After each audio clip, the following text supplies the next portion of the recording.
ಎಲ್ರಿಗೂ ಕೂಡ ಮತ್ತೊಮ್ಮೆ ನಿಮ್ಮ ಯೂಟ್ಯೂಬ್ ಚಾನಲ್ಗೆ ಪ್ರೀತಿಯ ಸ್ವಾಗತ. ನೀನೇ ಹಾಗೆ ಇನ್ಸ್ಟಾಗ್ರಾಮ್ ನೋಡ್ತಾ ಇರಬೇಕಾದ್ರೆ ಒಂದು ಒಳ್ಳೆಯ ಮಾಹಿತಿಯನ್ನು ನೋಡಿದೆ.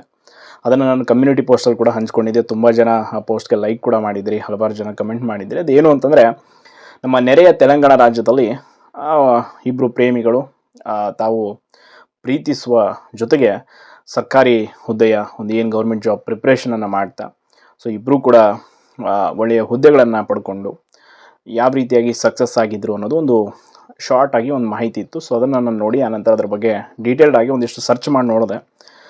ನಿಜಕ್ಕೂ ಒಂದು ರೀತಿ ಗ್ರೇಟ್ ಅನ್ನಿಸ್ತು. ಕಾರಣ ಇವತ್ತು ಯಾರಾದರೂ ಒಂದು ಲವರ್ಸ್ ಅಥವಾ ಪ್ರೇಮಿಗಳು ಏನೋ ಒಂದು ಕಾಲೇಜಲ್ಲಿ ಆಗಿರ್ಬೋದು ಅಥವಾ ಸ್ಪರ್ಧಾತ್ಮಕ ಪರೀಕ್ಷೆ ತಯಾರಿ ಮಾಡುವಾಗಲಿ ಪ್ರೀತಿಯಲ್ಲಿ ಬಿದ್ದರು ಅಂತಂದರೆ, ಇಲ್ಲ ಅವ್ರೇನೋ ಹಾಳಾಗಿ ಹೋಗ್ಬಿಡ್ತಾರೆ, ಏನೋ ಮಾಡ್ತಾರೆ ಅನ್ನೋ ಒಂದು ಕಾನ್ಸೆಪ್ಟ್ ಇದೆ. ಆ್ಯಂಡ್ ಅದೇ ರೀತಿ ನಡೀತಾ ಇದೆ ಕೂಡ, ಟ್ರೆಂಡ್ ಹಂಗೆ ಇದೆ. ಕಾರಣ ಲವಲ್ಲಿ ಬಿದ್ದರು ಏನೋ ಅಂತಂದರೆ ತಾವು ಬಂದಿರುವಂಥ ಉದ್ದೇಶವನ್ನೇ ಮರೆತು ಬಿಡ್ತಾರೆ. ಇವತ್ತು ಎಷ್ಟೋ ಜನ ನಾನೇ ಕಣ್ಣಾರೆ ನೋಡಿದ್ದೀನಿ. ನಾನು PUC ಧಾರವಾಡಲ್ಲಿ ಓದುವಾಗ ಎಷ್ಟೋ ಜನ ಕಾಂಪಿಟೇಟಿವ್ಗೆ ಅಂತ ಬಂದಾಗ ಜೋಡಿಯಾಗಲಿಕ್ಕೆ ಬಂದು ಸುಮ್ಮನೆ ಅಲ್ಲಿ ವ್ಯರ್ಥ ಕಾಲಹರಣ ಮಾಡಿ ಒಂದು 2-3 ವರ್ಷ ಆಮೇಲೆ ಊರಿಗೆ ಹೋಗಿ ಸುಮ್ಮನೆ ಜೀವನದಲ್ಲೂ ಕೂಡ ಗೆಲ್ಲಕ್ಕಾಗದೆ, ಈ ಕಡೆ ಪ್ರೀತಿಯಲ್ಲೂ ಕೂಡ ಗೆಲ್ಲಕ್ಕಾಗದೆ, ಅಂದರೆ ಇನ್ ಕೇಸ್ ಅವರು ಅಲ್ಲಿ ಸಮಯ ವ್ಯರ್ಥ ಮಾಡಿ ನಂತರ ಊರಿಗೆ ಹೋದ್ಮೇಲೆ ಆಟೋಮೆಟಿಕ್ಕಾಗಿ ಆ ಹುಡುಗಿಗೆ ಒಂದು ಮದುವೆ ಮಾಡ್ತಾರೆ. ಕಾರಣ ಈ ಹುಡುಗ ಏನೋ ಸೆಟಲ್ಡ್ ಆಗಿರಲ್ಲ ಅನ್ನೋ ಕಾರಣಕ್ಕೆ. ಕಡೆಗೆ ಇಬ್ಬರು ಕೂಡ ಪ್ರೀತಿಯಲ್ಲೂ ಕೂಡ ಗೆಲ್ಲಲ್ಲ, ಜೀವನದಲ್ಲೂ ಕೂಡ ಗೆಲ್ಲಲ್ಲ. ಈ ರೀತಿ ಹಲವಾರು ಘಟನೆಗಳು ನಡೆದಿರ್ತವೆ. ಬಟ್ ಈ ಒಂದು ಜೋಡಿ ಏನಿದೆಯಲ್ಲ, ನವೀನ್ ಮತ್ತು ಪದ್ಮ ಅಂತೇಳಿ, ತುಂಬ ಇನ್ಸ್ಪೈರಿಂಗ್ ಆಗುವಂಥ ಸ್ಟೋರಿ ಅವ್ರದ್ದು. ಕಾರಣ ಅವರಿಬ್ಬರು ಒಂದು ದೃಢ ನಿರ್ಧಾರವನ್ನು ಮಾಡಿಕೊಂಡು ನಾವೊಂದು ಹುದ್ದೆಯನ್ನು ಪಡೆಯೋವರೆಗೂ ಯಾವುದೇ ಮದುವೆಯನ್ನು ಆಗೋದು ಬೇಡ ಅಂತ ಇಬ್ಬರು ಕಠಿಣ ಒಂದು ಪರಿಶ್ರಮದ ಮೂಲಕ ಅಭ್ಯಾಸ ಮಾಡಿ, ಆತ ಒಂದು 4 ಜಾಬು, ಆಕೆ ಒಂದು 2 ಜಾಬು, ಬೇರೆ ಬೇರೆ ಹುದ್ದೆಗಳಿಗೆ ಆಯ್ಕೆ ಆಗಿದ್ದಾರೆ. ಅದರಲ್ಲೂ ಗ್ರೂಪ್ A, ಗ್ರೂಪ್ C, ಹಾಗೆ ಜೂನಿಯರ್ ಕಾಲೇಜ್ ಲೆಕ್ಚರು. ಈ ರೀತಿ ಅವರ ಒಂದು ಶ್ರಮವನ್ನು ಗಮನಿಸಿದ್ರೆ ಖಂಡಿತವಾಗಿಯೂ ಇನ್ಸ್ಪೈರಿಂಗ್. ಕಾರಣ ಇವತ್ತು ಏನೇನೋ ಮಾಡಬೇಕು ಅಥವಾ ಏನಾದರೂ ಒಂದು ಸಾಧನೆ ಅಂತಂದಾಗ ಪ್ರತಿಯೊಬ್ಬರಿಗೂ ಕೂಡ ಹೇಳ್ತಾರೆ ಯಶಸ್ವಿ ಪುರುಷನ ಹಿಂದೆ ಒಬ್ಬ ಮಹಿಳೆ ಇರ್ತಾಳೆ ಅಂತ. ಲೈಕ್ ಹಲವಾರು ಜನ ಅದಕ್ಕೆ ಉದಾಹರಣೆ ಕೂಡ ಇದ್ದಾರೆ. ಬಟ್ ಅದರ ಜೊತೆ ಆ ಒಂದು ಮಹಿಳೆಯ ಒಂದು ಶ್ರಮ, ಆಕೆ ಆತನಿಗೆ ಕೊಡುವಂಥ ಸಪೋರ್ಟನ್ನು ಆತ ಸರಿಯಾಗಿ ಬಳಸ್ಕೊಂಡ್ರೆ ಖಂಡಿತವಾಗಿ ಇಬ್ಬರೂ ಕೂಡ ಜೀವನದಲ್ಲಿ ಸಾಧನೆಯನ್ನು ಮಾಡ್ಬೋದು ಅನ್ನೋದಕ್ಕೆ ಒಂದು ಎಕ್ಸಾಂಪಲ್ ಆಗಿದ್ದಾರೆ. ಹಾಗೆ ಹಲವಾರು ಜನ ಒಂದು ತೆಲಂಗಾಣ ನ್ಯೂಸ್ನಲ್ಲಿ ಒಂದು ಕವರ್ ಮಾಡಿದ್ರು, ಅವ್ರ ಬಗ್ಗೆ ಒಂದು ವಿಡಿಯೋ.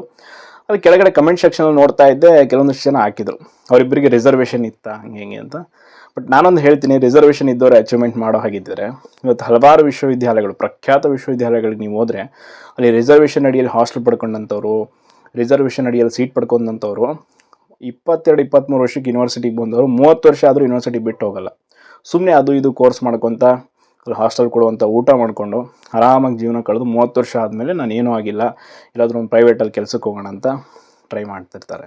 ಅಂಥವ್ರು ಎಷ್ಟೋ ಜನ ನಾನು ಲೈವಾಗಿ ನೋಡಿದ್ದೀನಿ. ಕಾರಣ ಇಷ್ಟೇ, ಈ ಒಂದು ಏಜ್ ಇರುತ್ತೆ ಈಗ 21-22ರಿಂದ ಅಪ್ ಟು ಒಂದು 30 ಅಥವಾ 28 ಅಷ್ಟರಲ್ಲಿ ನಾವೇನಾದರೂ ಒಂದು ಜೀವನದಲ್ಲಿ ಅಚೀವ್ಮೆಂಟನ್ನು ಮಾಡ್ಕೊಳ್ಳೇಬೇಕಿಲ್ಲ ಅಂತಂದರೆ ಈ ಪ್ರಸ್ತುತ ಪರಿಸ್ಥಿತಿಯಲ್ಲಿ ಬರೀ ಸರ್ಕಾರಿ ಹುದ್ದೆ ಅಂತಲೇ ಅಲ್ಲ, ನಾಟ್ ಓನ್ಲಿ ಗೌರ್ಮೆಂಟ್ ಜಾಬ್ ಪಡೆದ ತಕ್ಷಣ ಅಂತಲ್ಲ, ಯಾವುದಾದ್ರೂ ನಮ್ಮಲ್ಲಿರ್ತಕ್ಕಂಥ ಸ್ಕಿಲ್ಲನ್ನು ಬಳಸ್ಕೊಂಡು ಅದರಿಂದ ನಾವೇನಾದರೂ ಒಂದು ಇನ್ಕಮ್ ಜನ್ರೇಟ್ ಮಾಡುವಂಥ ಕೆಲಸವನ್ನು ಮಾಡಲೇಬೇಕು. ಇಲ್ಲ ಅಂತಂದರೆ ಖಂಡಿತವಾಗಿ ನಮ್ಮ ಜೀವನವನ್ನು ನಡೆಸ್ಕೊಂಡು ಹೋಗೋಕ್ಕೆ ತುಂಬ ಕಷ್ಟ ಇದೆ. ಇವತ್ತು ಎಷ್ಟು ಎಕ್ಸ್ಪೆನ್ಸಿವ್ ಇದೆ ಬದುಕು ಅಂತಂದರೆ, ಬರೀ ನಾವು ಬ್ಯಾಚುಲರ್ ಲೈಫ್ ಲೀಡ್ ಮಾಡೋದಕ್ಕೆ ಮಿನಿಮಮ್ ನಮಗೆ ಬೆಂಗಳೂರಂಥ ನಗರಗಳಲ್ಲಿ ಒಂದು 20,000-30,000 ಸಾವಿರ ಬೇಕು, ಒಂದು ಆ್ಯಾವ್ರೇಜ್ ಲೈಫನ್ನು ಲೀಡ್ ಮಾಡ್ತೀವಿ ಅಂದರೆ. ಆದ್ದರಿಂದ ತುಂಬ ಕಠಿಣತೆ ಇದೆ. ಇಲ್ಲಿ ಹಲವಾರು ಜನ ಹೇಳ್ತಾರೆ ಅನುಭವಕ್ಕಿಂತ ದೊಡ್ಡದು ಯಾವುದಿಲ್ಲ. ಈಗ ಅದನ್ನು ಅನುಭವಿಸಿ ಆ ಒಂದು ನೋವುಗಳಿಂದ ಬಂದವರಿಗೆ ಅದು ಗೊತ್ತಿರುತ್ತೆ. ಇವತ್ತು ಹಲವಾರು ಜನ ಹಳ್ಳಿಯಲ್ಲಿರ್ತಕ್ಕಂಥ ಪೋಷಕರು ಮಕ್ಕಳನ್ನ ಸಿಟಿಗಳಿಗೆ ಕಳಿಸಿ ಯಾಕೆ ಒಂದು ಯಾವುದಾದ್ರೂ ಜಾಬ್ ಆಗಿರ್ಬೋದು ಇನ್ನೇನೋ ಪಡ್ಕೊ ಅಂತ ಯಾಕೆ ಹೇಳ್ತಾರೆ ಅಂದರೆ, ಅಲ್ಲಿ ಅವ್ರು ಪಡ್ತಕ್ಕಂಥ ಶ್ರಮ ನಿನಗೆ ಬೇಡ ಅಂತ. ಅದಕ್ಕೆ ಅವರು ಹೇಳೋದು. ಖಂಡಿತವಾಗಿಯೂ ಯಾರೇ ಆಗಲಿ, ಇನ್ ಕೇಸ್ ನಾನು ವಯಸ್ಸಲ್ಲಿ ಅಷ್ಟೊಂದು ದೊಡ್ಡವನಲ್ಲ ಗೈಡ್ ಮಾಡೋದಕ್ಕೆ, ಬಟ್ ಈ ವಿಷಯ ನನಗೇನೋ ಒಂದು ಕುತೂಹಲಕಾರಿ ಅನ್ನಿಸ್ತು, ಈ ಮಾಹಿತಿಯನ್ನು ಹಂಚ್ಕೊಳ್ಳೋಣ ಅಂತ ಹೇಳಿದೆ. ಪ್ರತಿಯೊಬ್ಬರು ಕೂಡ ಜೀವನದಲ್ಲಿ ನೆಗೆಟಿವಿಟಿ, ಏನೋ ಒಂದು ಮಿಸ್ಟೇಕ್ಸು ಮಾಡಿರ್ತಾರೆ ಒಂದು ಪಾಸ್ಟಲ್ಲಿ. ಬಟ್ ಅದೆಲ್ಲವನ್ನು ಬಿಟ್ಟು ಹಾಕಿ ಅಗೇನ್ ಫ್ಯೂಚರಲ್ಲಿ ನಾವು ಹೊಸದಾಗಿ ಏನಾದರೂ ಮಾಡಬೇಕು, ಒಂದು ಹೊಸ ಚೈತನ್ಯವನ್ನು ಬೆಳೆಸ್ಕೊಳ್ಬೇಕು ಅಂತಂದರೆ ಪ್ರತಿ ದಿನವನ್ನು ಕೂಡ ನಾವು ಹೊಸದಾಗಿ ಕಾಣಬೇಕು. ಇವತ್ತು ನೋಡ್ತಾ ಇದ್ದೀವಿ ನಮ್ಮ ಕರ್ನಾಟಕದಲ್ಲಿ ಯಾವ ರೀತಿ ಆಗ್ತಾಯಿದೆ. ಈ ಕಡೆ ಇಂಟರ್ನಲ್ ರಿಸರ್ವೇಷನಿಂದ ಯಾವುದೇ ನೋಟಿಫಿಕೇಷನ್ಗಳಿಲ್ಲ, ಆಗಿರೋ ಎಕ್ಸಾಮ್ಸ್ಗಳದ್ದು ಸರಿಯಾಗಿ ಫಲಿತಾಂಶಗಳಿಲ್ಲ. ಎಷ್ಟೋ ಜನ ಲಕ್ಷಾಂತರ ಜನ, ಬರೀ ಒಂದು ಸಾವಿರಾರು ಲಕ್ಷಾಂತರ ಜನ ಓದ್ತಾ ಇದ್ದಾರೆ ಧಾರವಾಡದಲ್ಲಿ, ಬೆಂಗಳೂರಲ್ಲಿ. ಸೊ ಅವರೆಲ್ಲರಿಗೂ ಕೂಡ ಒಂದೇ ಒಂದು ಆಸೆ, ಒಂದು ಯಾವುದಾದ್ರೂ ಹುದ್ದೆಯನ್ನು ಪಡ್ಕೊಂಡು ಹೋಗ್ಬೇಡ ಅಂತ.